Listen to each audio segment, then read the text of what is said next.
আশা করি সবাই ভালো আছেন, আমিও ভালো আছি।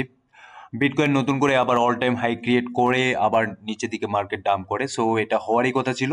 এবং গত ২৪ ঘন্টা যদি দেখি সেক্ষেত্রে অলমোস্ট কিন্তু 3% ডাম্প করছে বিটকয়েন। সো এই বিষয়গুলো নিয়ে আলোচনা করব, কি কারণে বিটকয়েন আবার ডাম্প গেল এবং ম্যানিপুলেশন কেন হচ্ছে এবং ফেডের যে মিটিং আছে, এফওএমসির মিটিং, সেই মিটিংয়ে কি হচ্ছে সেই বিষয়টা নিয়ে আলোচনা করব। এবং অলস যে কয়েনগুলো আছে সেই অলস কয়েনের মধ্যে যে ওল্ড যে পুরাতন কয়েনগুলো আছে, পুরাতন কয়েনের চাইতে কেন নতুন কয়েনগুলো সবচেয়ে বেশি পারফরমেন্স করে এবং কি কি কারণ আছে সেই কারণগুলো নিয়ে আলোচনা করব। এবং দুটো কয়েন নিয়ে আলোচনা করব, লেয়ার ওয়ানের কয়েন এবং তার ব্লক চেনে যে কয়েনগুলো আছে, তার চেনে যে কয়েনগুলো আছে সেই কয়েনগুলো নিয়ে আলোচনা করব। এবং প্রত্যেকটা বিষয় আপনারা ধৈর্য সহকারে শুনুন। আমার যে টেলিগ্রাম চ্যানেল আছে সেই টেলিগ্রাম চ্যানেলে কিন্তু প্রতিনিয়ত আমি আপডেট দিয়ে থাকি। তো যারা টেলিগ্রাম চ্যানেলে যুক্ত হননি তারা কিন্তু আমার ডিসক্রিপশনে দেওয়া টেলিগ্রাম চ্যানেলের লিঙ্ক আছে, সেখানে যুক্ত হতে পারেন। সো মূল আলোচনায় চলে আসি। দেখুন, বিটকয়েন আবার নতুন করে অল টাইম হাই ক্রিয়েট করে, সেটা আমরা অনেকে দেখছি। এবং বিটকয়েন নতুন করে অল টাইম হাই ক্রিয়েট করে সেখান থেকে কিন্তু বিটকয়েন মোটামুটি ভালো একটা কারেকশন অলরেডি নিয়ে নিয়েছে। এবং বিটকয়েনের নতুন অল টাইম হচ্ছে 1,08,585, এবং সেখান থেকে কিন্তু মার্কেট এখন আপাতত 1,03,000-এ চলতেছে। সো একটা মোটামুটি বড় ধরনের 3% 4% কিন্তু কারেকশন নিয়ে নিছে। এর মূলত কারণটা কি?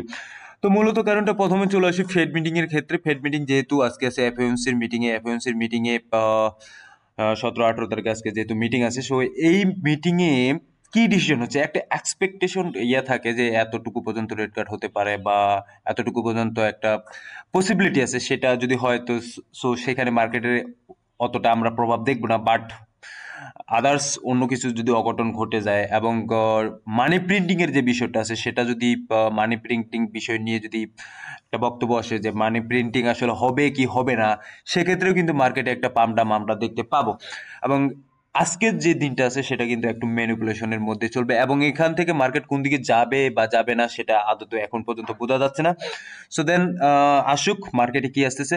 তো আমরা যদি মানি প্রিন্টিং এর বিষয়টাতে আসি, মানি প্রিন্টিং যদি হয় সেক্ষেত্রে কিন্তু মার্কেটে আরো তারল্য ঢুকবে বেশি। মানি প্রিন্টিং না হলে কিন্তু এই বিষয়টা হবে না, এবং দেন মার্কেট থেকে যারা প্রফিটেবল আছে তারা কিন্তু মার্কেট থেকে বের হওয়ার চেষ্টা করবে, এটা স্বাভাবিক ব্যাপার, তারা প্রফিট করে ফেলছে। বাট যদি মানি প্রিন্টিং হয়, যারা প্রফিট হয়েছে দেন ওকে, তারা যদি এখান থেকে বের হয়ে যায় কোনো সমস্যা নেই। মানি প্রিন্টিং হলে কিন্তু নতুন করে মানি আবার মার্কেটে কিন্তু ইনজেক্ট হওয়া শুরু করবে। গতকালকে যে জায়গাটাতে দেখছিলাম আমরা, মার্কেট ক্যাপ যেটা ছিল 3.70 ট্রিলিয়ন, সেটা কিন্তু আস্তে আস্তে 10 বিলিয়ন বা 15 বিলিয়নের নিচের দিকে ট্রেড করতেছে। সো এটা একটা হিউজ একটা ডাউনফল আসছে। সো দেখি আসলে কি হচ্ছে না হচ্ছে, এফএমসির মিটিংটা সেটার উপর ডিপেন্ডস করতেছে। এবং মাস যেই কথাটা এখন বলবো সেই কথাটা হচ্ছে যে কেন যে ওল্ড কয়েন আছে, অল্ড কয়েনের ওল্ড যে কয়েনগুলো আছে সেই ওল্ড কয়েনগুলো ওইভাবে পাম্প করে না, রাদার দেন যে নতুন যে কয়েনগুলো আছে সেই নতুন কয়েনের তুলনায়। কারণটা আমি বলি, কিছু কিছু কয়েন আছে যেই কয়েনগুলোতে কিন্তু এখন ফান্ডামেন্টাল ভাবে সেইভাবে কাজ করা হয় না, যেটা চিরন্তন ভাবে সত্য, এটা আমাদেরকে মানতে হবে। এখন কিছু গেমিং কয়েনের কথা বলি বা এআই কয়েনের কথা বলি বা আদার্স কয়েনগুলোর কথা বলি, লেয়ার ওয়ানের কয়েনগুলোর কথা বলি। সো এই কয়েনগুলোতে যখন ফান্ডামেন্টালি কাজ করা হবে না, তাদের কি কি প্রবলেম আছে সেই প্রবলেমগুলো নিয়ে প্রবলেম খোঁজা হবে না বা প্রবলেমগুলো সলভ করা হবে না, সেক্ষেত্রে কিন্তু মানুষজন যে ট্রানজেকশন করে, ট্রানজেকশন ফিটা বা ট্রানজেকশন করতে একটু সময় সাপেক্ষ ব্যাপার না, নিত্য নতুন ঝামেলায় মানুষকে পড়তে হয়। সেক্ষেত্রে ওই ওল্ড কয়েন যেগুলো আছে সেই ওল্ড কয়েনগুলোতে মানুষ আর ইনভেস্ট করতে চায় না। এটা হচ্ছে প্রথমত কারণ। দ্বিতীয় কারণটা হচ্ছে, দেখুন, এখানে একটা হোয়েলসেরও ব্যাপার আছে। হোয়েলস যখন আমরা চিন্তা করতেছি যে নতুন নতুন কয়েনগুলোতে আমরা ইনভেস্ট করব বা নতুন নতুন কয়েনগুলোতে আমরা ইনভেস্ট করা উচিত, যে কয়েনগুলোর মার্কেট ক্যাপ খুবই কম এবং এখান থেকে একটু ভালো করার পসিবিলিটি আছে, এবং ওইখানে আমরা ইনভেস্ট করলে 10x 100x খুব তাড়াতাড়ি পাচ্ছি। সেই হোয়েলসগুলো কি করে, প্রথমত তারা যে ওল্ড কয়েন আছে সেই ওল্ড কয়েনগুলোকে আগে পাম্পিং করে দেয়। আমরা যেটা দেখলাম মার্কেটে সেটাই হয়ে গেছে গত 1 মাস বা 1.5 মাসের মধ্যে। ওল্ড যে কয়েনগুলো আছে সেগুলো আগে পাম্প করছে এবং কিছু একটা জায়গায় স্টেবল অবস্থানই আছে। আহ, এগুলো কিন্তু ওইভাবে পাম্প করতেছে না। বা যাচ্ছে না।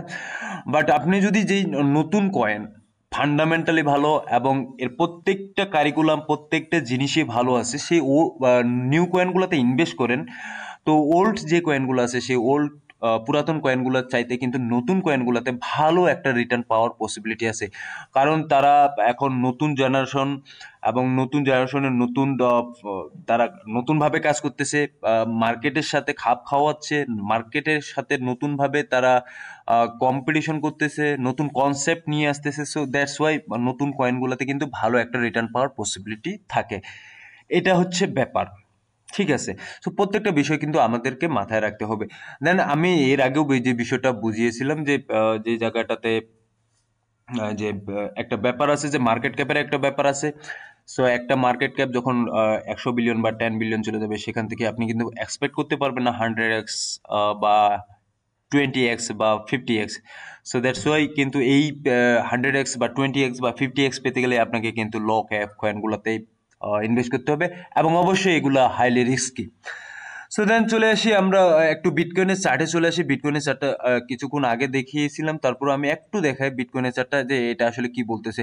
একদিনের টাইম ফ্রেমে যদি আমরা দেখি সেক্ষেত্রে বিটকয়েন যে একটু নিচের দিকে আছে, এবং এটা কোথায় যাবে এটা আসলে আদতে এই মুহূর্তে বলা যাচ্ছে না। এটা এখান থেকে উপরের দিকে যাবে না এখান থেকে নিচের দিকে যাবে, দ্যাটস। তারপরও আমি যেই প্রেডিকশন আগে করছিলাম যে 90,000 ঘরে এর একটা সাপোর্ট আছে, সেই সাপোর্ট পর্যন্ত যদি আসে দেন আমরা আবার রিটার্ন ব্যাক দেখতে পারবো, এবং এটা যদি ক্রস করে সেখান থেকে কিন্তু 85,000-এ আসবে।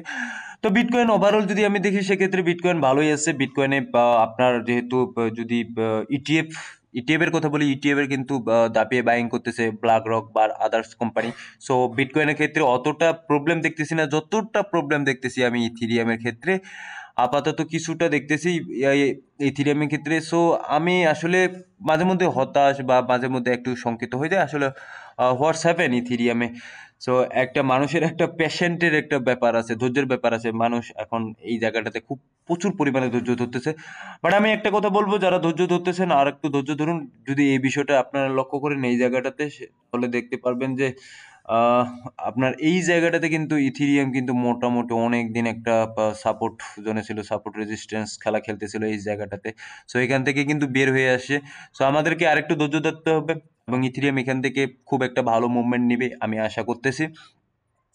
এবং যখন দেখি যে আমরা আসলে ওই কয়েনগুলো থেকে মার্কেট থেকে বের হয়ে যাই, দেন দেখা যায় যে ওই কয়েনগুলা বেশি একটু রিটার্ন দেওয়ার পসিবিলিটি থাকে।